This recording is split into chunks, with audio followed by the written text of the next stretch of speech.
今集終於嚟到祈阜城啦！由祈阜城嘅天守閣向外邊望，真係好有君臨天下嘅氣勢。呢度仲以動畫展示咗當年信長居城嘅華麗同不可思議。喺旁邊仲有個松鼠村，你可以零距離咁樣親近呢啲得意可愛嘅松鼠啊！祈阜城攻城團出發啦！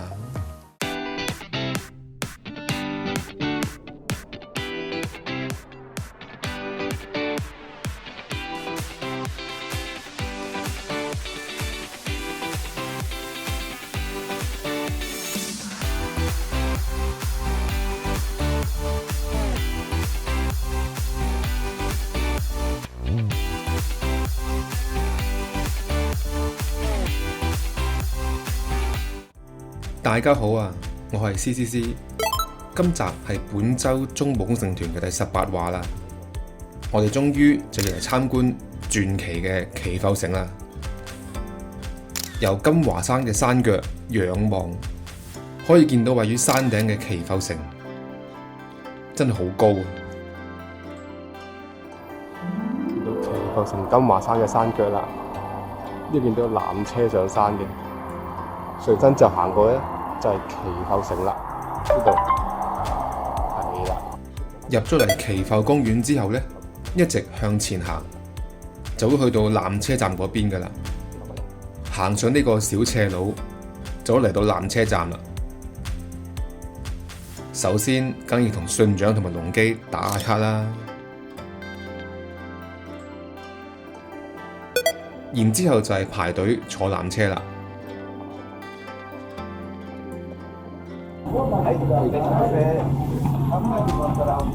上金華山纜車啦，車頭都冇所謂。睇落嚟呢度，請訂閱我嘅 YouTube 頻道啦 ，CCC 玩樂工作室。只需要好簡單咁樣喺影片下面讚好、訂閱、撳埋個鐘仔，最好就能夠分享俾大家嘅朋友睇啦。你哋嘅支持係我製作影片嘅動力啊！我哋一路坐纜車，一路感受金華山嘅高度，好快就到達咗山頂站啦。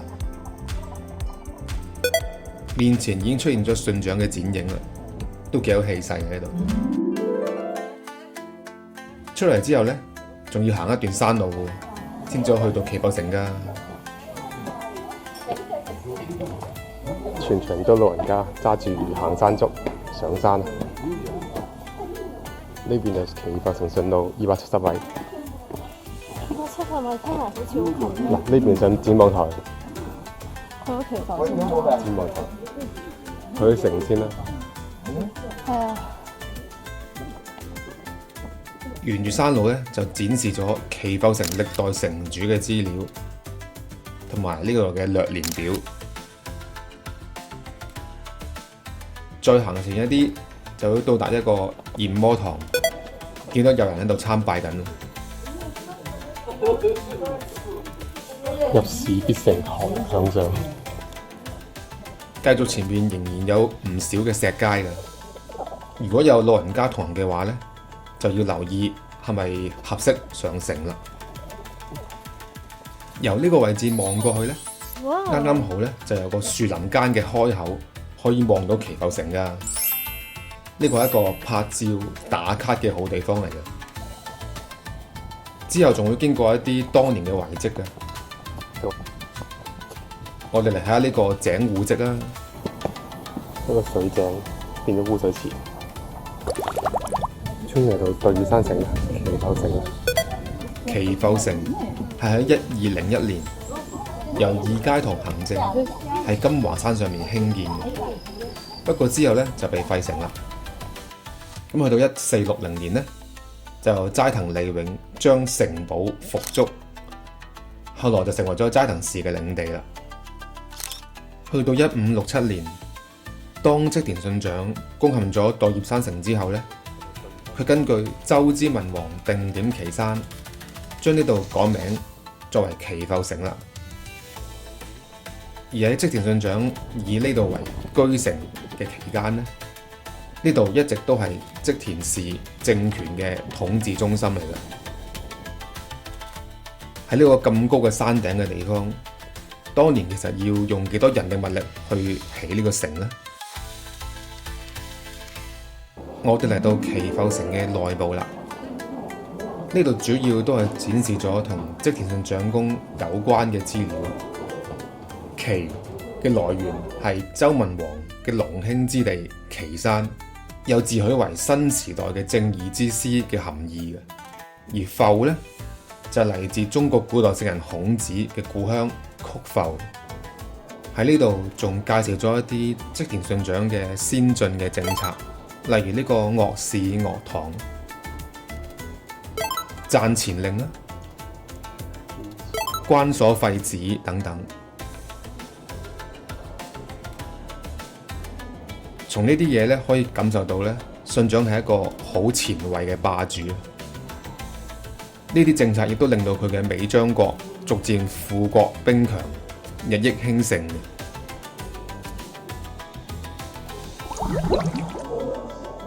最先住喺清水城，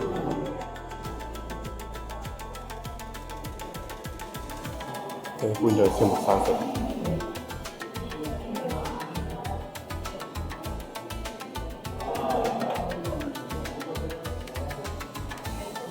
再之後，信長就搬到嚟岐阜城啦。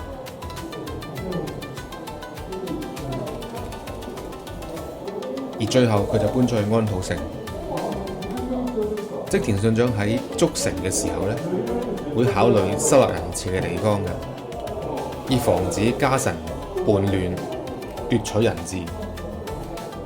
而為咗加強防禦力咧，仲會將啲人質安置喺山上面嘅天守。由此可見咧，信長喺築城嘅時候咧，係好重視戰略運用方面嘅用途。除此之外咧，信長設計嘅城池咧，必然會有呢個壯麗嘅庭園喎。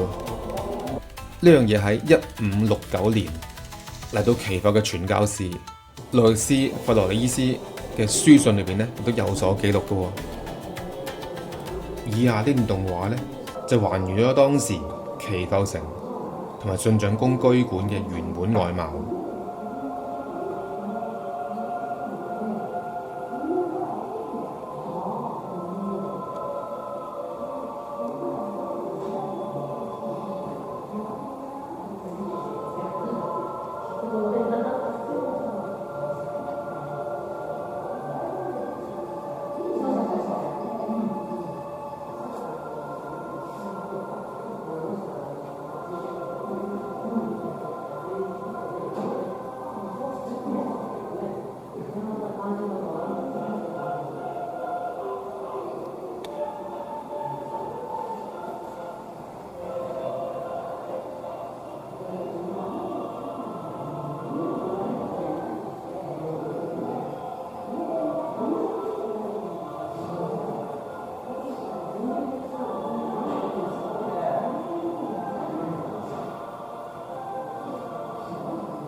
好豪華，好宏偉，山水庭園。睇完之後呢，真有啲心馳神往。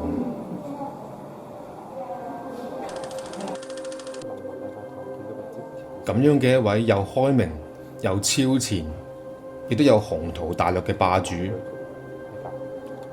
如果當時唔係死喺本能寺嘅話咧，呢個世界局勢咧會唔會完全唔同呢？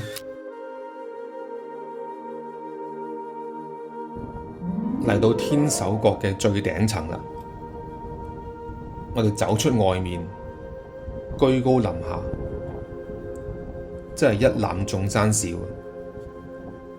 望住呢片江山，發佈天下布武，英姿勃發，何其壯哉呢？人間50年，與天地長久相較，如夢又似幻。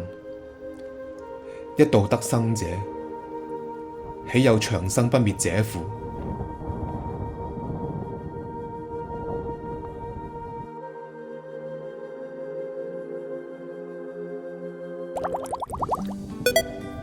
我哋離開祈福城之後呢，就走咗去金華山展望台嗰邊啦，再次睇一睇美龍國嘅土地。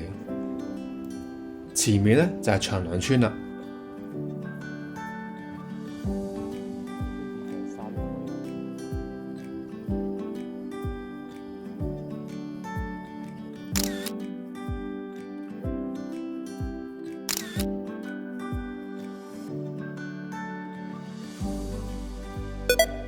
而喺金華山上面呢，除咗祈福城之外，仲有一個出名嘅景點嘅，呢個就係松樹村啦。佢嘅收費咧就400 yen， 如果攞住來回纜車券呢，就可以有折扣價300 yen 嘅。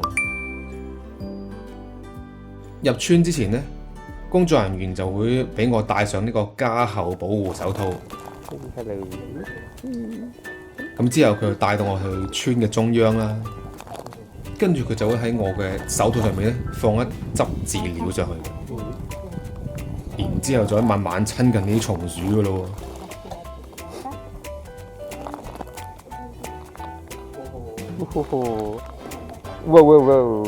原本就冇乜嘢嘅，咁但係當啲松鼠見到你手上面有飼料嘅時候咧，佢就會圍過嚟，再爬上嚟食呢啲飼料啦。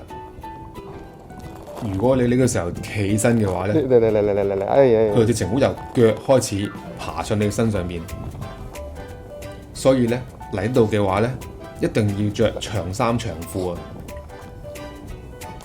我當時着嘅牛仔褲又唔夠厚啊，所以咧佢哋爬上去嘅時候咧，找下咧，我連大髀都有啲損咗。冇啦！等咩？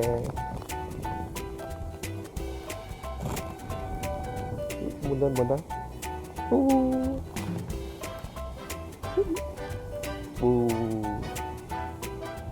咁當你手上面嘅飼料俾佢食晒之後咧，佢就唔睬你噶咯，好現實啊！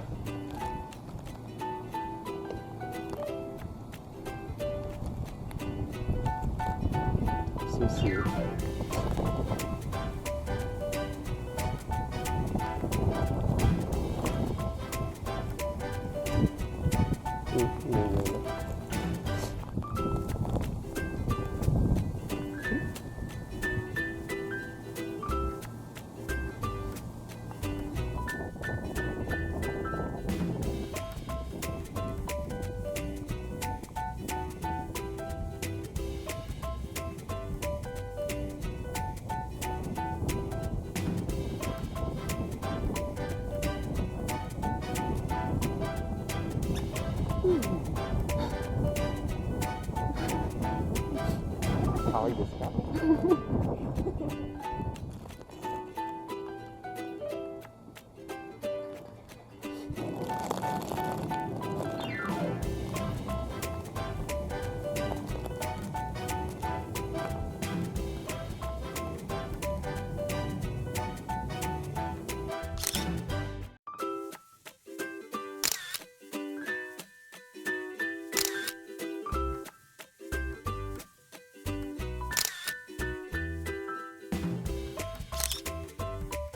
喺觀摩完松樹之後呢，我哋就離開啦，坐返纜車落山。到下邊嘅祈福公園裏邊呢，會見到一尊呢個織田信長少年嘅銅像，英姿颯颯啊！喺我哋準備真係走嘅時候呢，無意中發現旁邊嘅祈福公園歷史博物館啱啱就有一個祈福3英傑嘅天下統一特別展，咁我哋就唔食午餐啦，入去裏邊參觀一下啦。可惜嘅就係裏邊真實嘅展品呢，一部分係唔俾拍攝嘅喎，但係真係令我大開眼界啊！因為見到有好多真刀，見到介紹呢，其實話係數百年前嘅戰國時代嘅真品嚟，望到係寒光颯颯、鋒利無比，可以想像到當時嘅大名啊武者真係戰鬥嘅場面。今集就到此為止啦，下集呢，就係返去名古屋噶啦。如果大家中意呢條影片嘅話呢，記得留言、讚好，同埋分享俾更加多朋友睇啦。仲要訂閱我嘅頻道啊！記得撳埋個鐘仔，今日新片嘅時候呢，就會收通知噶啦。我哋下條影片再見啦，拜拜。